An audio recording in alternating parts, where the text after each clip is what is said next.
যে বাবা যারা রাস্তাঘাটে জন্ম হয়েছে, রাস্তাঘাটে বড় হয়েছে, তখন অনেক খারাপ লাগে। আপনার নাম কি? জাহানারা। আপনার বাবার নাম কি ছিল? দুলাল। মায়ের নাম? রেহানা। আপনার ভাই দুজন? হেলাল বেলাল। ফুপুর নাম মনে আছে? হ্যাঁ, নীলু। ফুফাতো বোনের নাম? ফালানি আলামিন। ভাইয়ের নাম আলামিন। এই ফালানি আগুনে পুড়ে আহত হয়। জি। চাচাতো 3 জন বোনের নাম মনে আছে? হুসনেরা, খাদিজা, রোশনারা। ফুপুর নাম জুনু। আরেকজনের নাম মনে নাই? হ্যাঁ। ঠিকানা বলেছেন ময়মনসিংহ, গ্রামের নাম সরামপুর অথবা শ্রীরামপুর। শ্রীরামপুর। হ্যাঁ। বাড়ির পাশে নদী আছে, নদীর সাথে স্কুল আছে, বাড়ির আশেপাশে 2টা বাজার আছে। বাড়ির গঠন হচ্ছে পাটের খড়ির বেড়া ছিল, ওপরে গমের খ্যার ছিল। আসসালামু আলাইকুম প্রিয় দর্শক এবং শ্রোতা। আল্লাহ সর্ব অবস্থায় আমাদের সবার মঙ্গল করুন, সেই দোয়া এবং শুভকামনা সব সময়ের মতো।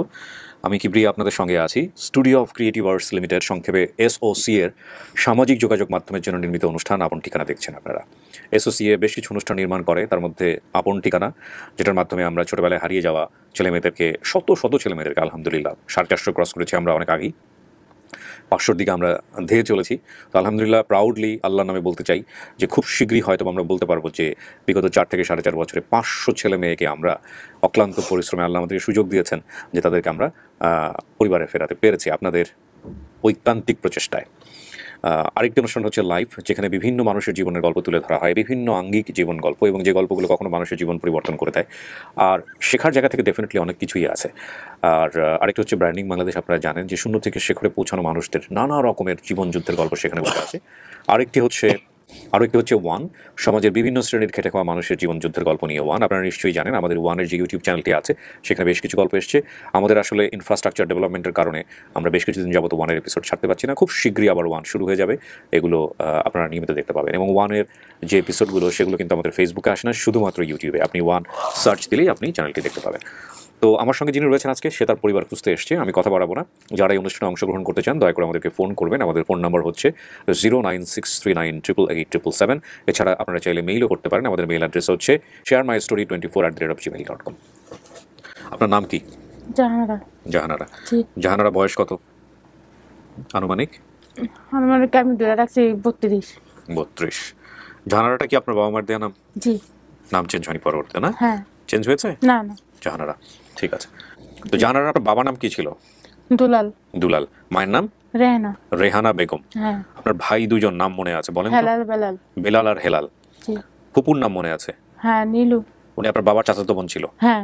আর বাসা বাড়িতে কাজে লোক দিত এবং সে নিজেও ঢাকায় কাজ করতো? হ্যাঁ। ফুফাতো বোনের নাম? ফুফাতো বোনের নাম ফালানি আলামিন। আর ভাইয়ের নাম আলামিন। এই ফালানি আগুনে পুড়ে আহত হয়। জি। এটা একটা ক্লু। বাবারা 2 ভাই 1 বোন। হ্যাঁ। চাচার নাম মনে নাই, চাচাতো 3 জন বোনের নাম মনে আছে, নামগুলো বলেন। চাচার নাম হইছে, আমার কাছে লাগে মন্তে দিয়ে নাম। মন্তে দিয়া? হ্যাঁ। আচ্ছা, আর চাচাতো বোনের নাম? চাচাতো বোনের নাম হুসনেরা, খাদিজা, রোশনারা। রসনারা আপনি বলছেন হতে পারে। হ্যাঁ। ফুপুর নাম? ফুপুর নাম জুনু। জুনু। 2 জন ফুপু? হ্যাঁ। একজনের নাম ঝুনু হলো? না, এটা আমার বাপের বোন। হ্যাঁ, বাবার বোনই তো ফুপু হবে। তো ঝুনু আপনি বলছেন মনে হয়, হতে পারে। হ্যাঁ। আরেকজনের নাম মনে নাই? হ্যাঁ। আচ্ছা, আপনি ঠিকানা বলেছেন ময়মনসিংহ, গ্রামের নাম সরামপুর অথবা শ্রীরামপুর। শ্রীরামপুর। হ্যাঁ। গ্রামের নাম হচ্ছে সরামপুর অথবা শ্রীরামপুর, কিন্তু ময়মনসিংহের এটা ময়মনসিংহ জেলাতে। বাড়ি চেনার উপায় হচ্ছে বাড়ির পাশে নদী আছে, নদীর সাথে স্কুল আছে, বাড়ির আশেপাশে 2টা বাজার আছে। বাড়ির গঠন হচ্ছে পাটের খড়ির বেড়া ছিল, ওপরে গমের খ্যার ছিল। আপনারা এগুলো যারা আজকের এই জেনারেশন বড় হচ্ছেন শহরে, তারা অনেকেই বুঝবেন না।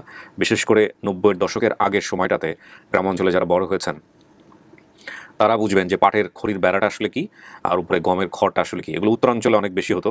আমি ঠিক জানি না যে ময়মনসিংহেও মানে একেবারে অতি দরিদ্র কৃষক পরিবারের যারা, তারা মূলত এই ধরনের ঘর বানাতেন। জানার আমাকে বলেন প্রথম থেকে কি ঘটনা ঘটছে। ঘটনা ঘটছে আমার ফুপুর সাথে, মানে ফুপু ঢাকা আসতো। আমার গাড়ি ঘোড়া চলো তো, আগে তো ছোট ছিলাম, মানে গাড়ি ঘোড়া দেখার জন্য মানে অনেক ইচ্ছা আছে গাড়ি ঘোড়া দেখবো। আমার ফুপুর সাথে ঢাকা আসলাম। আপনি যে ফুপুর সাথে ঢাকা আসছেন, আপনার বাবা মা জানে? হ্যাঁ, আমার বাবা মা দিতে চায় নাই, আমি কান্না করে আইছি যে গাড়ি দেখবো, ঘোড়া দেখবো। হ্যাঁ, ঢাকা শহরে গেলে গাড়ি ঘোড়া দেখা যায়। হ্যাঁ, সেটা গাড়ির জন্য আসছি। আমার ভাইয়েরাও কাঁদছে। আমি টলার উঠতে গেছি, আমার ভাইয়েরা আসছিল যে নদীর কাছে, আমাদের ঘরের সাথেই, বেশি দূরে না নদীরা। তা আমার বাপের চাচারাই, মানে আমার বাপের ভাই, চাচতো ভাই, হেরা যে টলার চালায়, হ্যাঁ টলার দিয়ে আইছি ময়মনসিংহের ঘাটে।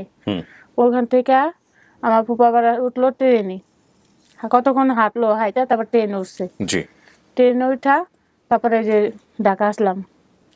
ঢাকা আইসা আবার আমার ফুপু যে কাজের লোক দিত বাসায়, ওখান থেকে আবার আমার মানে মানুষের বোঝা লাগে না যে একটা পোলাপাইন নিলে বা একটা মানুষ নিয়ে গেলে একটা লাগে বেজাল।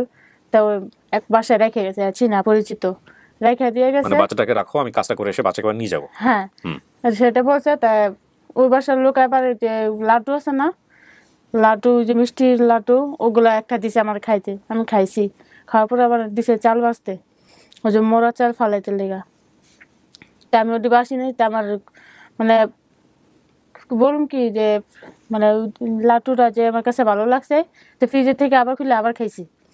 খাইয়া তারপরে আমার কাছে অনেক ভয় লাগছে যে কোন সময় মারে, তো এই জন্য আমি আবার বাইরে গেছি। কিছু গেট খুলা বাইরে গেছি, গলি থেকে বাইরেছি। বাইরের পিছিয়ে আবার মানে হারাই গেছি যে আমি আর কোনান পাই না। গলিতে আবার ঢুকতে গেছি আর গলি বাসা পাই না। যে বাসা আমার রেখে আছে ওই বাসার খুঁজেই পেলাম না।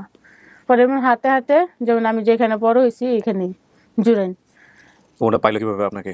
ওখানে পাইছি। আমি রাস্তায় তিন দিন বসে আসলাম। 3 তিন দিন দিন বসে কি করছেন আপনি? রাতের বেলা কই থাকছেন? ওই রাস্তায়। কি বলেন? হ্যাঁ, তখন তো আমি ছোট না, হ্যাঁ। তখন তো আমি চায় আমাকে খেয়েছি মানুষের থেকে। ওই যে মসজিদে নামাজ পড়ে বাইরে সবাই দেখতাম। চাইতো ওই ভিক্ষুকরা ওইভাবে হ্যাঁ আপনি হ্যাঁ, চাইতেন? ওখানে আমি চাইছি।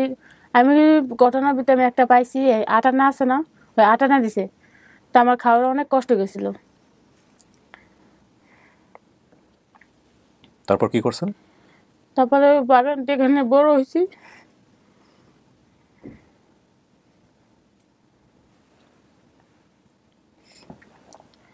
তো যে আমার বড় করছে হ্যারে পাইছে। এরা এসে কেমনে নিল আপনারে? হ্যারে হ্যার একটা বোনজি আছে আচ্ছা। আমার, আর হ্যারে ডাকি আমি নানু কইয়া। আচ্ছা। আমার শিখাইছে নানু কইয়া ডাকতে।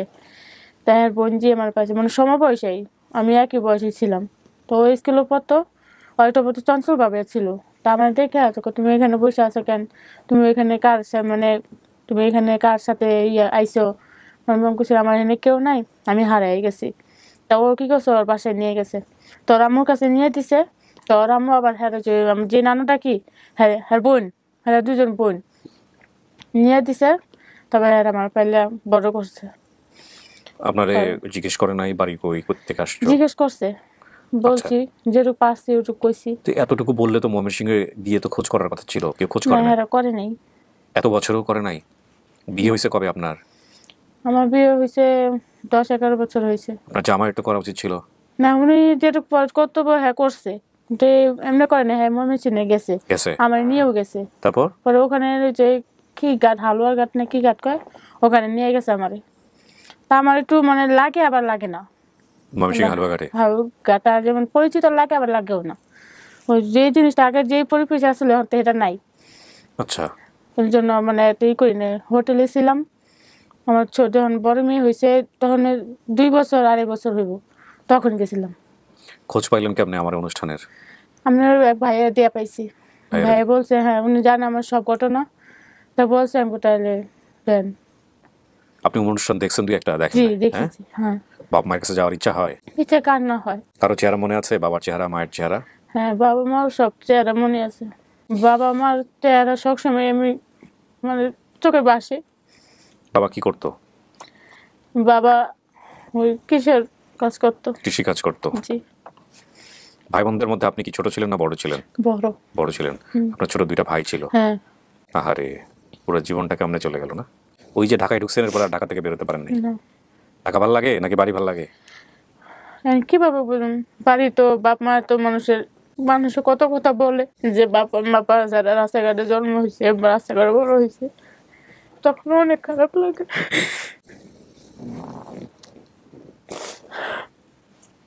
আপনার একটা ঘটনা মনে আছে বাবা মায়ের সাথে রাগারাগি নিয়ে? হ্যাঁ। কি হয়েছে একটু বলেন তো বিস্তারিত। আমার বাবা তখন মানে আমি ছোট, তখন আমরা মার সাথে কি নিয়ে লাগছে জানি না, কিন্তু আমার বাবা কেরোসিন খাইছে। কেরোসিন খাইয়ে তারপরে শরীরে মারছে, মাকে নদীতে জাপ দিছে। কেরোসিন খেয়ে? নদীতে জাপ দিছে, মানে নদী করছে, জাপ দিছে। পরে আমার চাচতো ভাইয়েরা কাকারা সবাই উঠাইছে, ওরা পেটের থেকে কেরোসিন মানে করে বাই করছে। এটা আপনার ছোটবেলায় দেখা? হ্যাঁ। এখানে ওনার যেসব তথ্য উনি দিয়েছেন সেই সব তথ্যের জায়গা থেকে সমস্ত তথ্যই গ্রহণযোগ্য তথ্য, এবং দুলাল জাহানারা, জাহানারা বলছি, দুলাল রেহানা বেগম, ওনারা যদি বেঁচে থাকেন, বয়স তো বেশি হওয়ার কথা না, আল্লাহ যদি ওনাদেরকে বাঁচিয়ে রাখেন তাহলে খুব সহজেই ওকে দেখে চিনতে পারবে। আর যেসব ঘটনা এসছে খুবই শক্তিশালী ঘটনা। একটা মাত্র মেয়ে, তাও বড় মেয়ে, সে হারিয়ে যাওয়ার পরে ওই পরিবারের কী অবস্থা হয়েছিল সেটা আপনারা নিশ্চয়ই বুঝতে পারেন। উনি বলেছে যে আরেকটা তথ্য আছে, চাচারা কিন্তু ট্রলার চালাতো, হ্যাঁ আমার বাপের চাচতো ভাইয়েরা। ট্রলার চালাতো, সেই ট্রলার করে ময়মনসিংহ সদরে আসতো ওনারা, সদর থেকে ট্রেনে করে ঢাকায় এসেছিল, ঠিক আছে। তো এই নীলু ফুপুর সাথে মূলত বেড়াতে আসছিল, আসার পরে উনি হারিয়ে যায়। তো এত বছর পরে আল্লাহ যদি ওনার কপালে লিখে রাখে উনি বাড়ি ফিরবেন, নিশ্চয়ই বাড়ি ফিরবেন ইনশাআল্লাহ। আমরা সবাই মিলে যে কাজটা করবো, ফেসবুকে যারা দেখছি, ইউটিউবে যারা দেখছি, চেষ্টা করবো। দেখুন, চেষ্টার কোনো বিকল্প নেই, আমরা শুধু চেষ্টাটুকুই করতে পারি আল্লাহর নামে। একটা জিনিস আপনি যদি মাথায় রাখেন, পৃথিবীতে আমরা সবাই খুব ক্ষণিকের জন্য এসেছি, একটা টাইম পিরিয়ডের জন্য, ঠিক আছে। এবং এই পৃথিবীতে আমরা কেউই থাকবো না, কোনো সন্দেহ নাই। আমাদের আগের যারা মহাপুরুষ ছিলেন তারাও থাকেননি, কিন্তু প্রত্যেকেরই ভালো কাজগুলো কন্টিনিউ করবে, প্রত্যেকেরই ভালো কাজ। যেমন ধরেন এই ভিডিওটা নিয়ে যদি আমি বলি, এই ভিডিওটা নিয়ে আপনি চেষ্টা করেছেন এবং চেষ্টা করার পরে হয়তো আপনার চেষ্টা আল্লাহ কবুল করেছে এবং উনি তার বাড়িতে ফিরে গেছেন, উনি তার পরিবারে ফিরে গেছেন। এই পৃথিবীতে ওনার ওই পারিবারিক সম্পর্কের দ্বারা ভবিষ্যতে যত রকমের পজিটিভ ঘটনা ঘটবে সব কিছুর সব কিন্তু চাইলে আল্লাহ আপনাকে দিতে পারেন। তো এরকম ভালো কাজ যেটা মৃত্যুর পরেও কন্টিনিউ করা হয়, মৃত্যুর পরেও কন্টিনিউ থাকে, সেরকম ভালো কাজের সুযোগ যাদেরকে আল্লাহ দেয়, সেই সুযোগগুলো আমাদের সবার নেওয়া উচিত আমি মনে করি। সুতরাং সবাই মিলে একটু চেষ্টা করুন। আর মানবিক দিক থেকে যদি আপনি দেখেন তাহলে অত্যন্ত মানবিক একটা কাজ, এবং পৃথিবীতে যত ভালো ভালো কাজ আছে সেই কাজগুলোর মধ্যে অন্যতম একটা কাজ। আমরা যেন কেউই নিরাশ না হই, পাওয়া যাক বা না যাক, তাওয়াক্কাল তো আল্লাহ, আমরা চেষ্টা করতে থাকবো ইনশাআল্লাহ। জাহানারা, আপনি বেশি বেশি করে আমার ভিডিওগুলো দেখেন, কীভাবে আমরা এখানে গেট টুগেদারগুলো করি সেগুলো একটু দেখেন। আর আপনার যদি সব তথ্য ঠিক থাকে আমরা ইনশাআল্লাহ আপনার পরিবারকে খুঁজে বের করবো ইনশাআল্লাহ। প্রিয় দর্শক এবং শ্রোতা, আমরা আজকের মতো এখানেই শেষ করছি একটা ভালো সংবাদের প্রত্যাশায়। আসসালামু